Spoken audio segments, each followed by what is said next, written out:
Hello, welcome to my channel Visa Talks with K. So in today's video, I'll be giving you a very clear practical guide of how to apply for your study permit extension while you are in Canada as a student.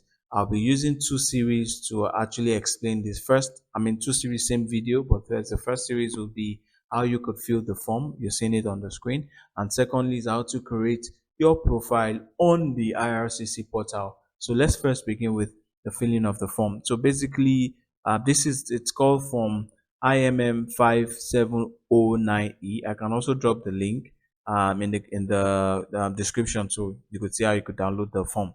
But then this is the form that you need to use. First, the UCI number. This is for persons that have applied. So obviously you have a UCI number. You're a student already. You have a permit already, so you have that UCI number. So you look at it from your profile and just put it accordingly. It also helps fast track the linking of your application once you submit it online. First, your service, if you want English, if you want French, you can select.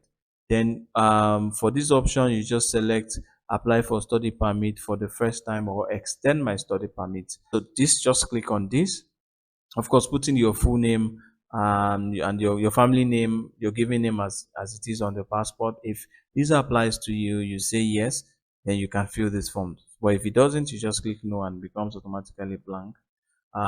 Yes, your sex, these are very self-explanatory, so for this it automatically is Canada, because of the way the form is designed, because it's only for people applying from Canada, so it's automatically Canada, so don't worry.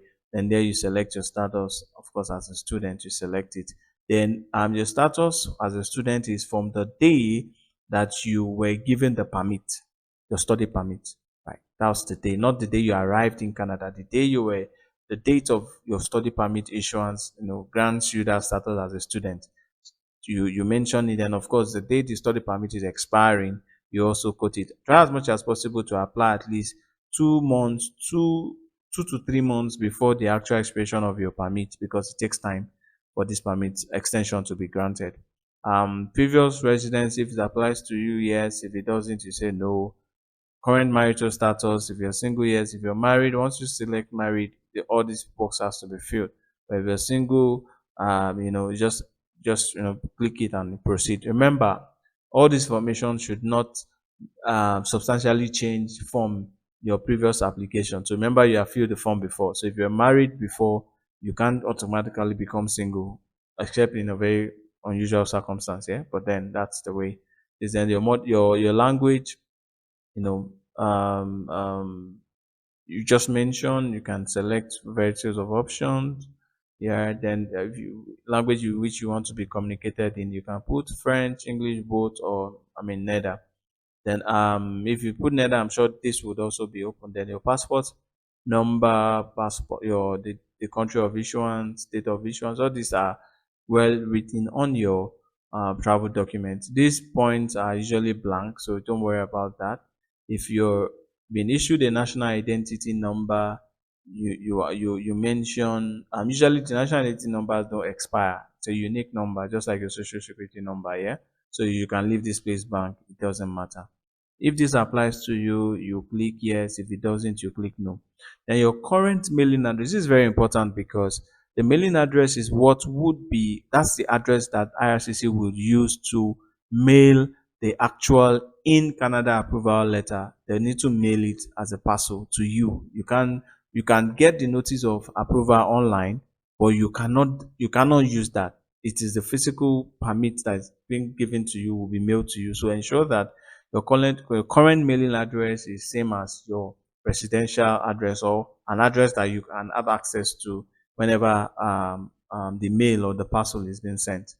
So if it applies, yes. If it's same as your residential address, you say yes. If it doesn't, you say no. Then you put in the details. Then of course your telephone number, in Canada most preferably. Then of course your email address. Then for coming into Canada, this section also just has to tally with the day you were stamped into Canada. It's usually on your passport. Once you get into the country, you get a stamp in. That date, you quote it here. Your place of arrival, you quote it. Of course, the original purpose of coming will be study, and this is blank. Then If you have really not, so date and place of most recent entry into Canada, if not the same as original entry. So if you have done multiple travels aside your original entry, point of entry, you need to also declare. If not, you can leave it blank. Then, of course, your document number, which is on your initial study visa that was given to you, you quote it accordingly. Then you quote the school details, the name of the school, the level of your program, and what have you. Then, of course, you also quote the address of the school. Basically, I mean, just these are self-explanatory. The DLI number, your student number, the expected duration of study you also mentioned. Then for the cost of your studies, remember you need to have at least around over 2,000, 20,000, 22,000 approximately per student, per applicant now, as proof of funds. So for this, the total tuition was mentioned here, quote here. Then the available funds was just 15,000 Canadian dollars. Why? Because this particular person had actually paid, had some payments already with the school. So the school, I think, had like over 6,000 payments already. So she just needed to show the available funds to be 15,000, which is what was on the bank statement. So so if you sum that up, you actually meet the requirement for IRCC in terms of showing proof of funds. So this is why this is 15. So if you have not paid the school fees in advance, then you need to actually have it declared to meet the requirement, which is around 22,000, 23,000 or thereabout. If you're paying yourself, yes. If you're having support, you mention accordingly. So if your study permit is tied to a work permit, if you say yes, then you have to indicate the type of work. If it's co-op, which is usually the most common part you mention. If it's open work permit for spouse, or postgraduate work permit, you mention. If not, you click the no and it's fine. Then, of course, your educational qualification, just like the same details you provided in your initial study permit application. Then, for the employment, because you're currently a student, it is only normal for you to declare that you're a student in that same school in Canada, and of course, the day you commenced your studentship in that school. And your previous employment, you also mention and put the dates accordingly. If you have up to, because it has to be for the past 10 years, yeah, same as you filled in your study permit application, so you can also reflect it here. Then you, of course, as it applies to you, no, no, no, no, no, no, no, and all that. But then if you see that you have been refused before, don't click no, click yes and explain in just 2 3 sentences why you were refused and what has changed, but basically. But if it's not it doesn't apply to you, just click no and you proceed. Yes, so no, no, no, no, then of course you can say yes for sharing of information. Then you leave this place blank. It's an signature that would happen once you submit and upload the form. You include the date of your of the day you fill the form, and you validate. Once you validate, you can see you get successful validation notice. Then you scroll down, you would have these barcodes. So this, once you get this concludes the process of your application. Mind you, let me also draw your attention to the fact that so there is this part where you need to declare the date. So duration of expected day, duration of expected study. So most time, because of the way the form is designed, if you select a day that is maybe, see this is what it says. The format entered was incorrect. The correct format must be greater or equal to today's date. So don't worry, you can use the same date that you're using to fill the form. So it clears that off and solves your problem. So now this is how you can create your profile on the IRCC portal. So the thing I would like to also mention is I'm actually using the GC key portal, to make this demo session, but this demo video. But then you have to have registered. You have to have set up your profile before you can actually get to this point I'm trying to use as a demo. So if you I have challenges, getting to this, but I have a video I'll be dropping in the description also. You can also click on it to know how to create your profile. But then once you've created your profile, you just scroll down and it takes you to this part where I clicked on to start your application. Then you click on this and you proceed.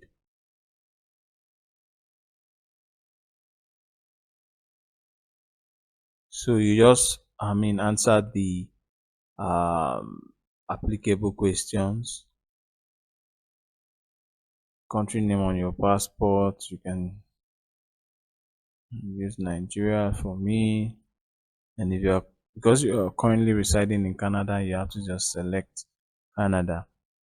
If you have family members there, if you say no, then it's fine. If you don't, you could select any. Just select your date of birth, really, as it applies to you. Then you click next. Then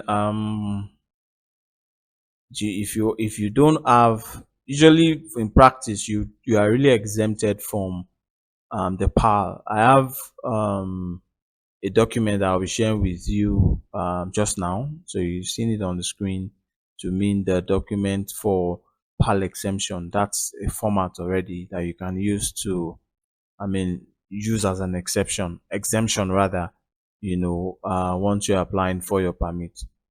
But then because you're exempted, you click on the exemption and you proceed.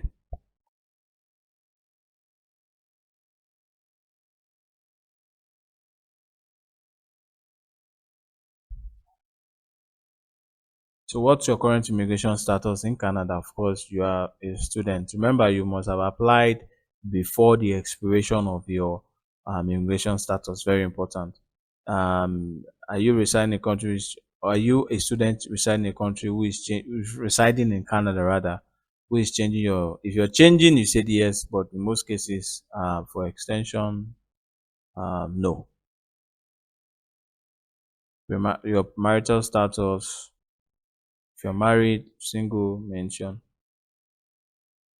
So you mentioned the province. You are applying to. So you can see. So based off of information, you may be eligible for study permit extension in Canada or temporary residence visa. You don't need this, right? Because you want to extend. So you just click on what is applicable to you. Then you proceed. No. If it's applicable, if it's yes, you can say yes. It's not as though. Then for this, if you have work permit that is co-op, but if it's not, because if you have and you don't select this, then if you get your study permit approved, you can't get a co-op work permit issued to you. In practice, there are some courses that you at the initial stage of your first study permit application, you get both the study permit and the work permit. So if you are extending, you also need to declare that your course has a component of work permit, of work in it, so that you can get a work permit. But if you don't declare, then you miss out that. But for the purpose of this, I'll just say no. So when does your status expire in Canada? So we can say it will expire in 2026. 2026, let's say January, let's say 30th. We continue. Have you performed in the last 1 year medical examination? No.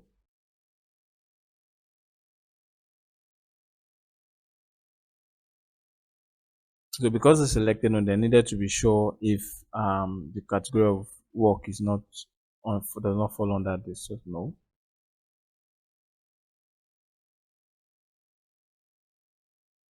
If you're submitting for a family member, if you're not, just click continue. If you are, yes. If you're not, then just say no. Then have you? Yes. So this is valid because you have done your biometrics when you were submitting your study permit application. Of course, you need to pay. You say yes, yes,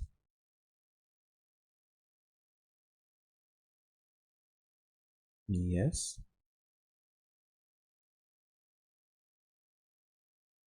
So you have opportunity to review all the information. So all this information you provided is what would guide the portal to generate a list of required documents that you need to upload. So these are documents that you need to submit. In the initial phase of this video, I've just done a demonstration on how to fill this. Again, for exemption, I've also showed you a sample. You just follow that sample and you are fine.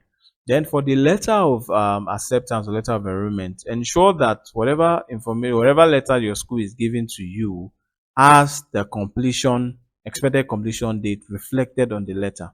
It's very important. It is very important that that information, because if it's not, then your application is going to get queried, and of course you need to now provide that letter. So the letter of acceptance or letter of enrollment confirmation needs to have the expected completion date of your program. It has to have that referenced on it, and of course your passport data page, your proof of financial support, which should read at least a balance of 22,000 Canadian dollars. So if, for instance, like I said previously, you had paid part of that money already for your tuition, maybe you've paid like 5,000, then it's only fine that you show a balance of 15,000 or 17,000 Canadian dollars in your bank statement.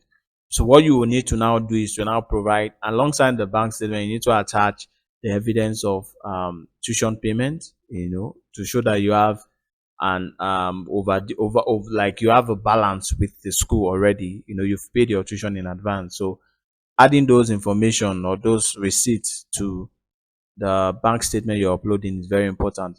As a matter of fact, the best practice would be upload all the tuition receipts you've made over the period of your study in the school. So upload everything alongside your bank statement. If you're being sponsored, then of course your sponsor's bank statement with your sponsor's um, um, proof of ID, is international passport or driver's license, plus the sponsorship letter, yes, and of course proof of relationship with your sponsor. All those you need to upload as proof of funds, alongside your he or she's bank statement, to be able to meet that requirement. Of course, your digital photo, if this applies to you, yes. And if you have any additional document, maybe letter of explanation that you want to also share with the visa officer, maybe for instance to clearly explain why you're being sponsored, or why there are some issues with, or there are some information gap in your application, you can also use this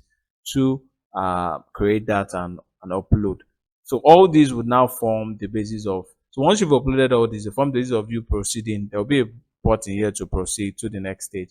Of course, yeah, and pay, and have your application um, reviewed and approved. So it takes approximately 2 to 3 months for the approval to be issued. So what you're seeing on the screen right now is a copy of the approval letter, which will be downloaded on your portal here once it's been approved. Like I mentioned, that is just a notice of approval. So the actual study permit extension would, the actual document, extension document, will be mailed to the mailing address you declared while you're filling the form.